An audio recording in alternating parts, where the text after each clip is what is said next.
Hey, you guys, it's your girl Tina Wolf, bookwithtina.com. Good morning, good morning, good morning. Just thought I would come on this morning. What's coming to me is it's not your problem.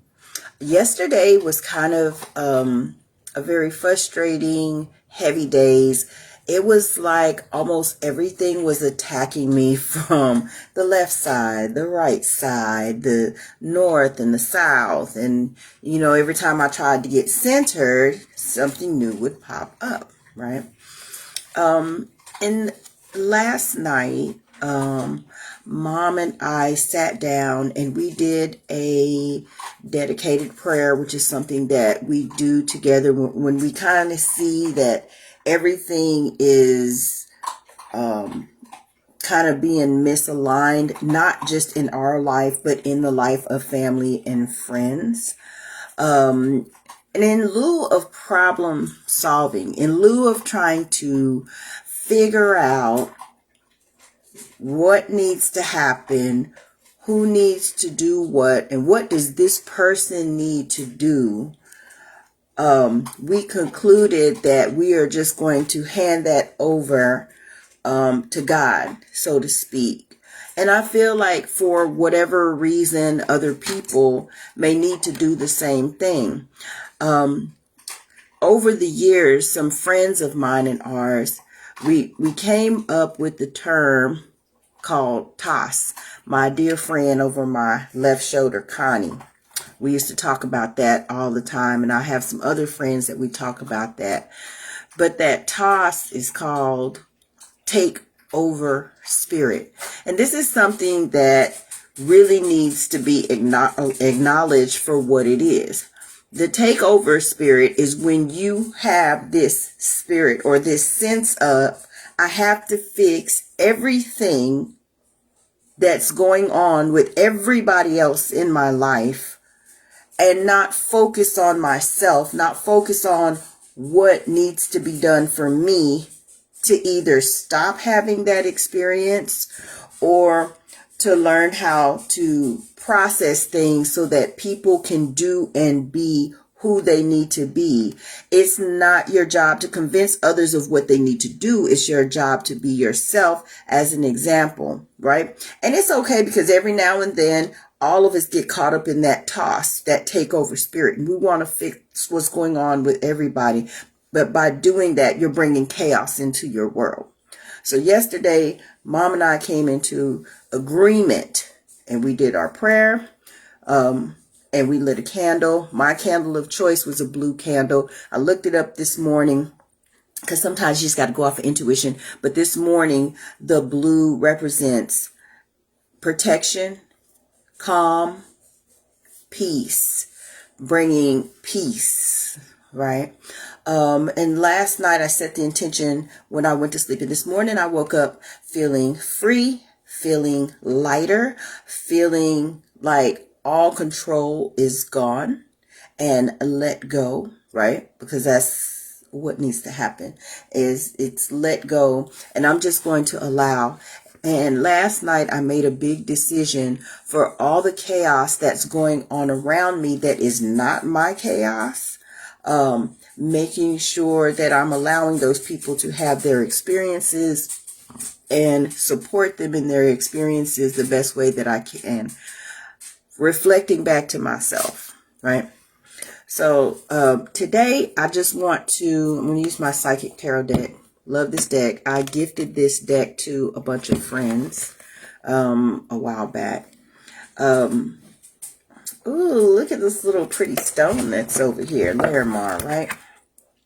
Love Larimar. Looks like a little guitar pick. So maybe we need to listen to some guitar music today. But Larimar was first gifted to me by my baby sister. It was a pair of Larimar earrings. And as soon as I put them on, the energy of the Larimar was so light, it felt very cool. I immediately felt the ocean. I started envisioning and seeing mermaids, which I had always loved mermaids because to me, that they have such a freedom. Being a mermaid does come with other costs, right? But But the main thing that was revealed to me was that those mermaids have a freedom in the ocean. And to me, the ocean in the metaphysics represents waters, right? So seeing a mermaid in the ocean, feeling free, feeling calm, to me represents control over your own emotions, not somebody else's emotions, right? So we're going to go to the Psychic Tarot deck. I think I'm going to just do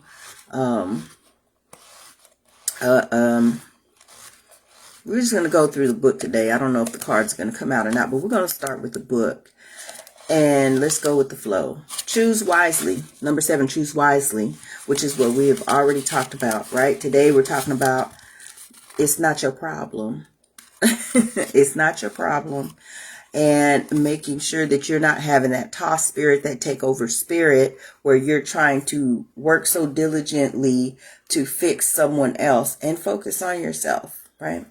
So the choose wisely said this card comes forth when you have a vision or a goal that you want to achieve, but too many choices, scattered energies, and unrealistic expectations prevent you from attaining what you desire. Again, this is talking about the takeover spirit. Okay. Opportunities are bountiful, but there's a decision to be made at this time. This card reminds you that the options now around you may appear to have all the influence and power, but in reality, you are in control and responsible for all the choices that you make. Take time to think, analyze, and carefully look at the different possibilities that are in front of you. Don't be hasty just because you feel pressured. And don't be influenced by people who have no idea, expertise, or education in the area of your choices.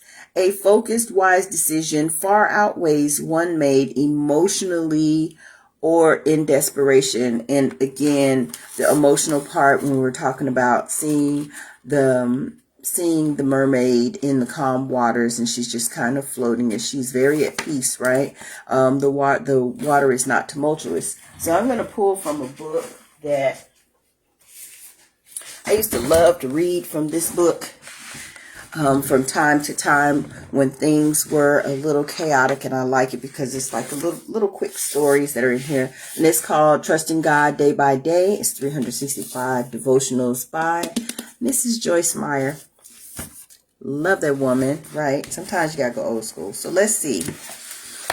Here we go. Now this says September 29th, but it says simplicity brings joy, right? Simplicity brings joy. So I'm going to read it.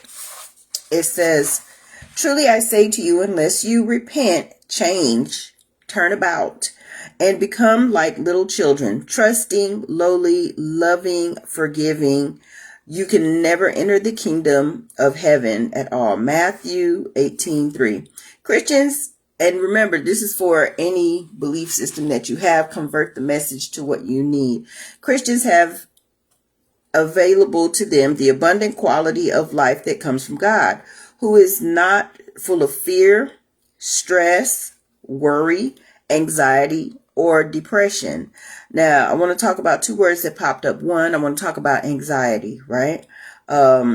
Anxiety is when you don't have the ability to understand the emotions, to understand what you are currently feeling, right? It is a onset, and most times it is a physical response because your brain is not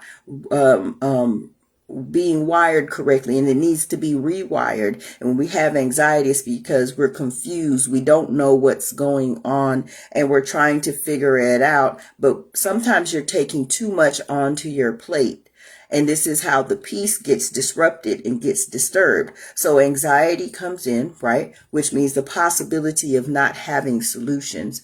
And sometimes you can think you have every solution, you have everything worked out, but your body is going to let you know whether you have it or not. And when your body responds to different ways, which I have my Louise L. Hay book, we can get into that later on another day, right?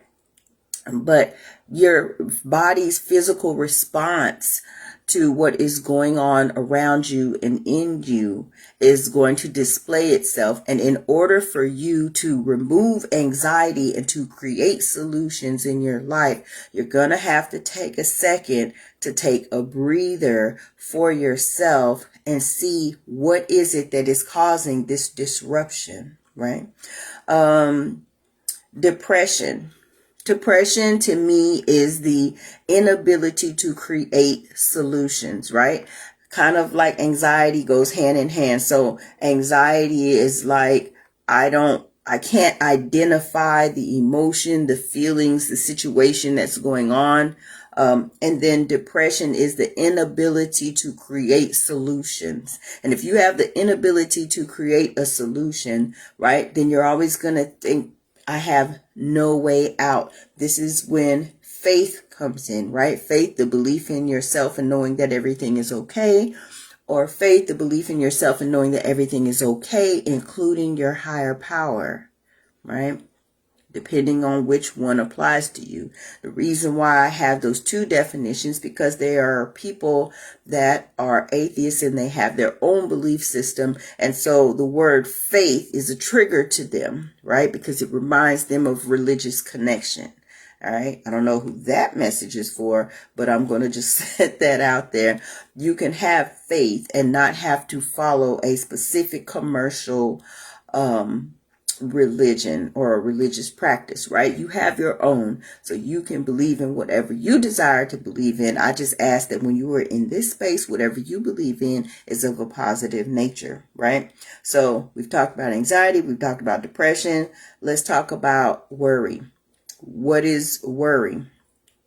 Worry is, what's the definition I used to use? Or I'll just do a new one. Worry is trying to control something that is out of your hands, right?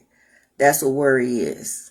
Trying to control something that's out of your hands. What is control? Control is the power to influence a person, place, thing, or situation. That is what control is. So when you're worried, you're trying to control that thing that is really out of your hands. Hence, we've got to go back to faith, right?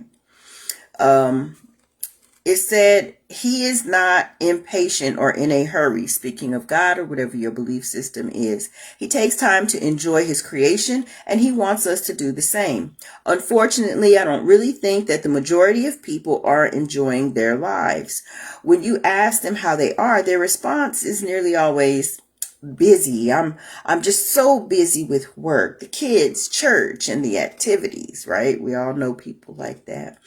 I know for me personally, I try to move away from that word busy. I haven't taken the time to redefine it. So I think I'm going to take some time today to redefine the word busy, because when someone tells me they're busy, what they're saying, bluntly is, and feel free to insert your current definition, because I'm going to create my own.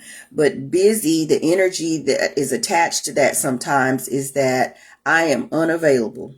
That's what the word busy means to me. So when people say I'm busy, they're saying I'm unavailable. But what they need to remember is, when you're saying I'm unavailable to the person that matters the most in your life, which is you, I'm busy means to me, I can't take care of myself because I have to do all these external things, right? I gotta have that toss spirit, that takeover spirit. I gotta fix this person, fix that person. I gotta fix my job. I gotta do all this. And when you're so busy, you don't have time for yourself. So that word busy to me is a word that is going to shift and change. And so if that word busy is constantly coming up in your life and in your circle, I'm going to encourage you to look the word up, because we have our own definition. Define it for yourself and then look it up and see what other definitions of busy is. Because to me, if you're saying I'm busy, it's another way of saying I am unavailable. And the second part of that, the addendum, is that saying I am unavailable to myself. I'm so busy, I don't even have time to take care of myself, right? This is when the other physical ailments come in. This is when what we talked about earlier, fear, stress, worry, anxiety, or depression can kind of kick in, right? So let's continue to read. It says, we live in a stressful world that seems to be getting more stressful with each passing year. People are hurrying everywhere. They're rude, short-tempered, and it is easy to see that many people are frustrated and under pressure. Now, for me, I don't really experience that too much of seeing people that are having that particular display. And when I do, unless it's somebody that I really care about, if somebody is having that particular experience, I just allow them to have whatever experience they're having, and I just send them sympathy, and and that's the part right there. Every now and then, especially when it's somebody you love or you care about, right? All of that goes out the window, right? And then that toss spirit, that takeover spirit kicks in, and then I become busy. What do I become busy doing? I become busy trying to fix things that are outside of myself and not inside of myself, to fix their problem, right? And this is a process where I have to allow myself the ability to say, let me support, let me pray, and let me push that back into their arena. Let me be in alignment with them that they have a positive result. Otherwise, I'm going to go into a state of these things we discussed earlier, which is fear, stress, worry, anxiety, or depression, taking on things that are not even your problem, right? What is it? The message of the day is, it's not your problem, okay?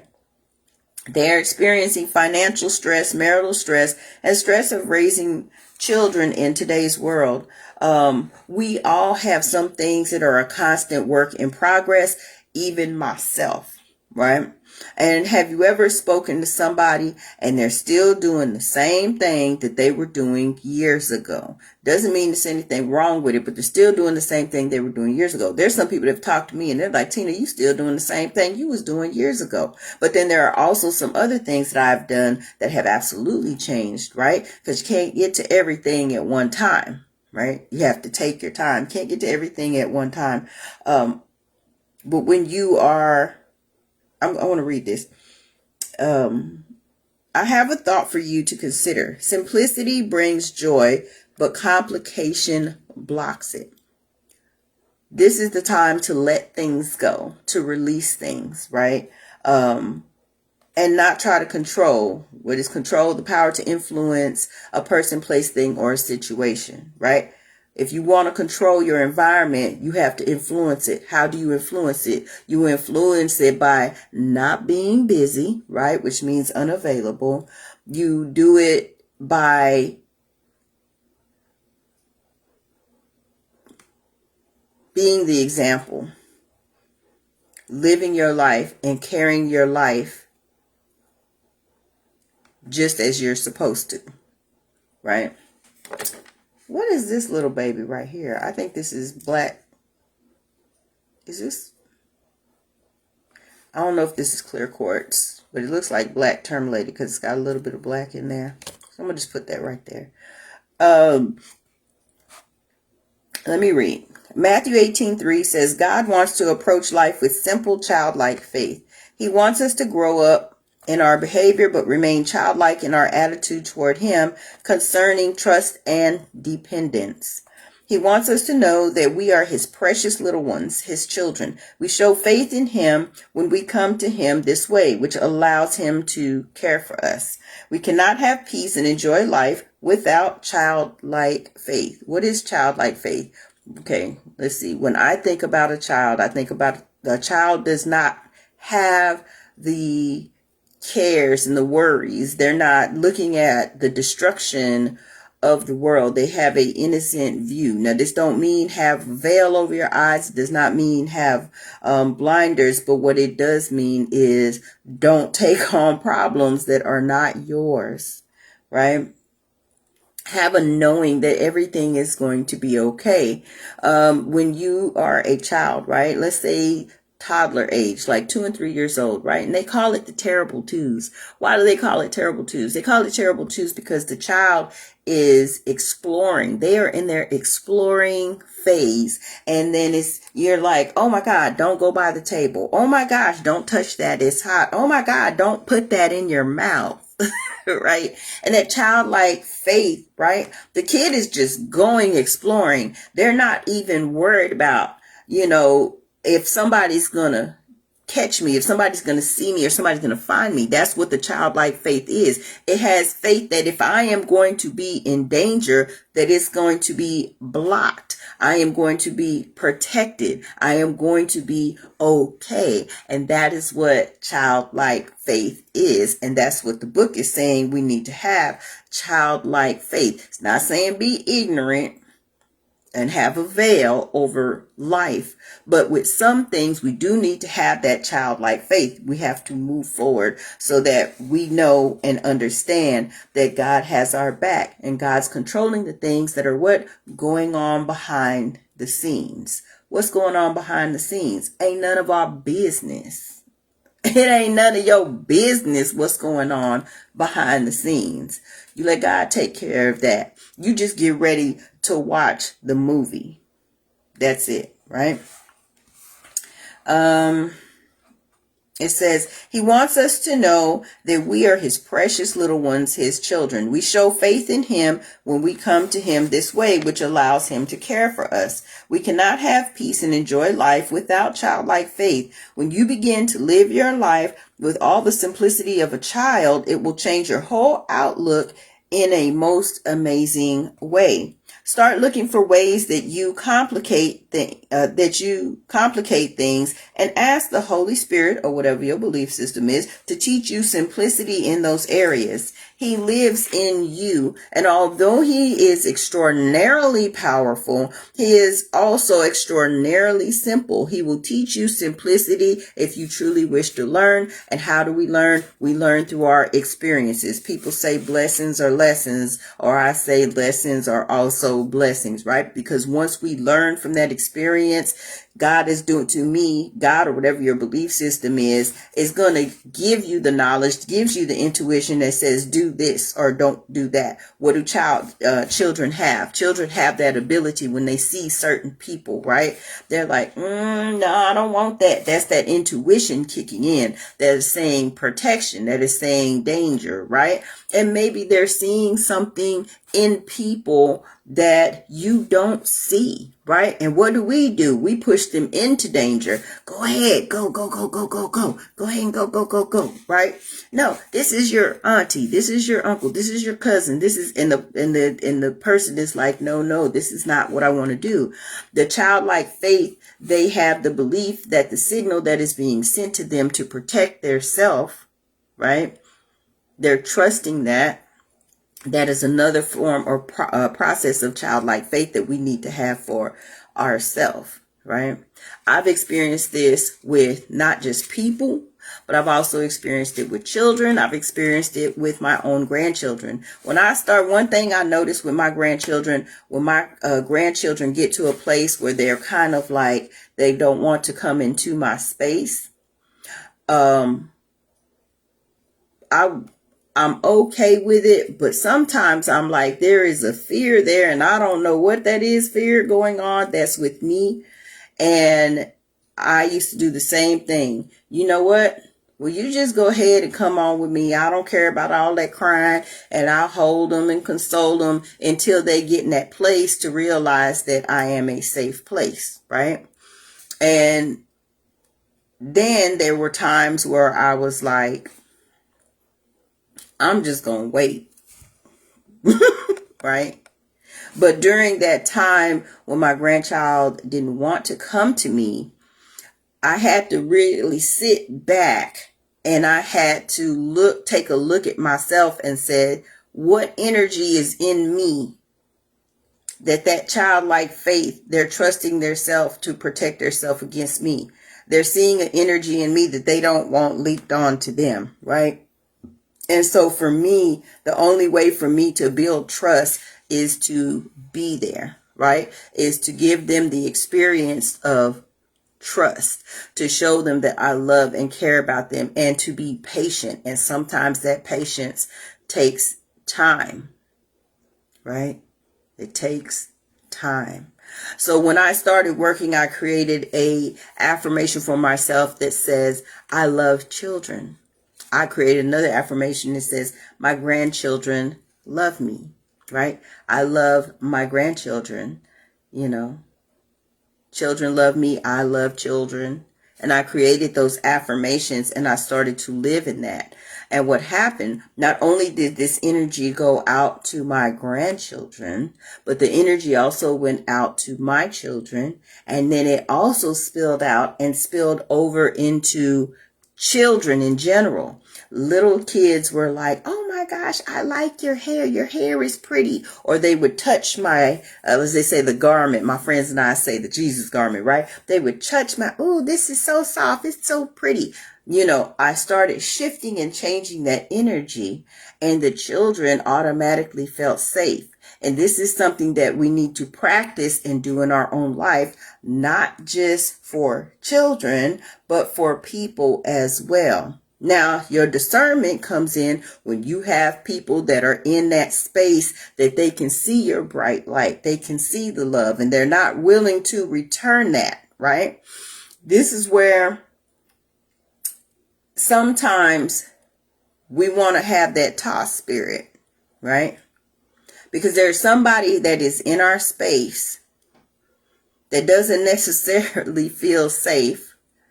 And we want to do like, you know, how I used to do. I'm going to force you to love me, and I'm going to force you to feel safe in this space until you figure it out. And that's not really the way that we should be doing it. We should just be patient, right? And let them see it for themselves. Control the power to influence a person, place, thing, or situation by being yourself. When the other children started observing safety in the space, it was no longer a problem, right? Same thing rolls over for adults. You want to have the power to influence a person in your life, the environment, the place, the thing that's going on, or the situation that's going on in your life.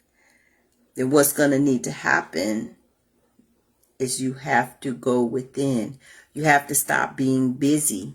You have to release the, let's go back to that page, fear, stress, worry, anxiety, or depression. Those are all things that are out of your hands, right?